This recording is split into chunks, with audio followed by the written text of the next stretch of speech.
যেভাবে খবর জানতে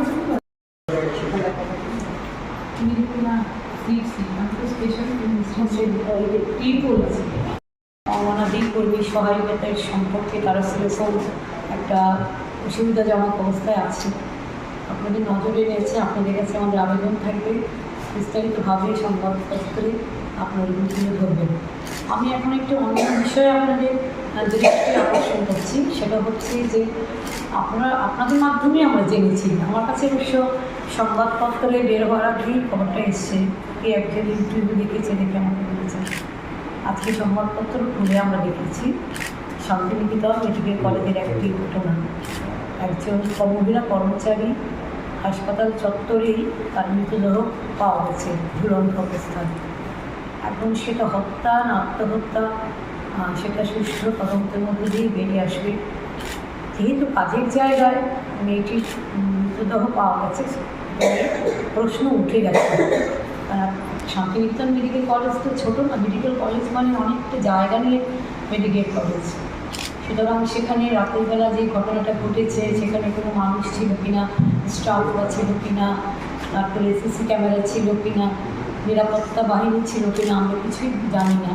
এসব নিয়েও প্রশ্ন উঠেছে। আমাকে আসতে দেরি হয়েছে কারণে আমাকে ভীষণভাবে অনেকে ফোন করছেন। রাস্তা দিয়ে আস্তে আস্তে আমি ফোনটা ধরেছিলাম বলে আমি সরে গেলাম, কারণ যদি দেখেন আপনারা অনেক বিএসএফ সব বসে থাকেন, গাছের নিচে দাঁড়িয়ে একটা কথা বলছেন এদের সঙ্গে। তো এটাই প্রেস মিট হবে শুনে আমি আমাদের দোয়াদিকে বলেছিলাম আমি কিন্তু শান্তিনিকেতন মেডিকেল কলেজের বিষয়টা তুলব। তো আপনাদের নজরে আমরা আনতে চাইছি, কারণ যেহেতু প্রশ্ন উঠে গেছে একটা রহস্যজনক মৃত্যু, সুতরাং আমরা শুধু তদন্ত চাইছি। আমাকে অনেকেই ফোনের মধ্যে বলেছে এটা তো একেবারে ঠান্ডা মাথায় হত্যা করা হয়েছে বলেছে। তখন আমি বললাম না, খবরের কিন্তু বেরোয়নি, আত্মহত্যা বলেছে পুলিশ, দেখা যায় যেটা সোয়েটেড সি, আমাদের অপেক্ষা করতে হবে, দেখতে হবে। কিন্তু এটা মার্ডার হয় তাহলে সেটা এটা অন্যরকম কেস, আর আত্মহত্যা করলে সেটা অন্যরকম কেস। মেয়েটির বাড়িও নাকি হাসপাতালের কাছাকাছি এবং তার বাড়ির থেকেই অভিযোগ উঠেছে এটা আত্মহত্যা নয়, এটা খুন। যেহেতু কাজের জায়গায় তার মৃতদেহ পাওয়া গেছে ঝুলন্ত অবস্থায়, সুতরাং প্রশ্ন তো উঠবেই, বিতর্ক উঠবেই।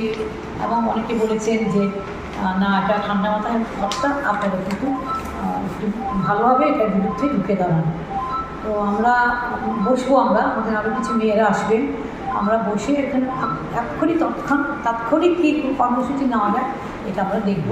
আমরা কথা বলবো, পুলিশ প্রশাসনের সঙ্গে কথা বলবো, পরিবারের লোকেদের সঙ্গে কথা বলবো। একটু সময় লাগবে, কিন্তু এটা যদি ঘটতে থাকে, আরজিকর মেডিকেল কলেজের ঘটনা আপনারা দেখেছেন, সারা ভারতবর্ষে সারা পৃথিবীতে এটা ছড়িয়েছে, আগুন জ্বলেছে আমাদের দেশে।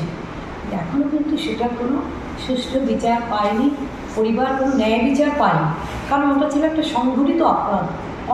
অনেকে মিলে অভয়ের উপর আক্রমণ করেছে, মাত্র শাস্তি পেয়েছে একজন। সিবিআই নিয়ে অনেক প্রশ্ন আছে, তাদের তদন্ত নিয়ে আমরা চাইছি যে একটা সুষ্ঠু তদন্ত হোক, ন্যায় বিচার।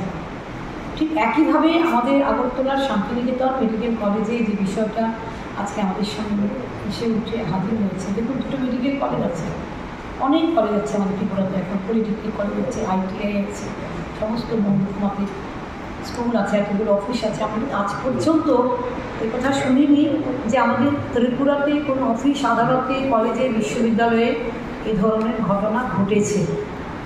কোনো ছাত্রী কিংবা কোনো মহিলা কর্মী কোনো মৃতদেহ পাওয়া যায়নি।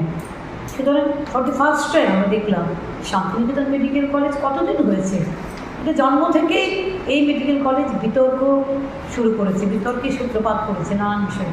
যার ফলে এগুলো আমাদের বলার বিষয় না। সেই কলেজ মাত্র 1.5-2 বছর হয়েছে হয়তো, তার মধ্যেই যদি এরকম একটা বিভৎস ঘটনা ঘটে তাহলে প্রশ্ন উঠবেই। এবং অনেকে আমাকে পরিষ্কার বলেছেন যে দেখুন দিদি, এটা আমাদের কোনো লুকোচুরি নেই, এটা একেবারে ঠান্ডা মাথায় হত্যা করা হয়েছে, আপনারা রাস্তায় নাম। আমরা বলছি ঠিক আছে, নিশ্চয়ই আমরা করবো, কী করা যায় আজকে আমি সিদ্ধান্ত নেব, নিয়ে আমরা হচ্ছে আবার স্টেটমেন্টে জানিয়ে দেবো। সুতরাং আমরা চাইছি এই রহস্য মৃত্যু সুরাহা হোক। আপনারা কি অন্য কিছু দাবি করছেন? না না, আমরা এটাই চাইছি যে ম্যাজিস্ট্রেট। যেটা রাজ্যের বিরোধী দলনেতা বলেছেন যে ম্যাজিস্ট্রেট পর্যায়ে তদন্তের এই বিষয়টা পড়ে না, এটা অ্যাকচুয়ালি বলেছেন ক্রাইম রিলেটেড যে তদন্ত, সেই তদন্ত দাবি করেছেন। আপনারা আচ্ছা আচ্ছা, তাও তো বলেছে, উনিই বলেছেন, সেটা আমরাও সমর্থন করছি ওই দাবিটাকে, যেন এর মাধ্যমে যেন সত্যি ঘটনাটা কি আছে, মেয়েটি খুন কিংবা আত্মহত্যার পিছনে তা যেন বেরিয়ে আসে। এখানে যেন পুলিশ প্রশাসন কোনো রকম মানে হালকাভাবে এটাকে না নেয়, এটাই আমাদের আবেদন থাকে।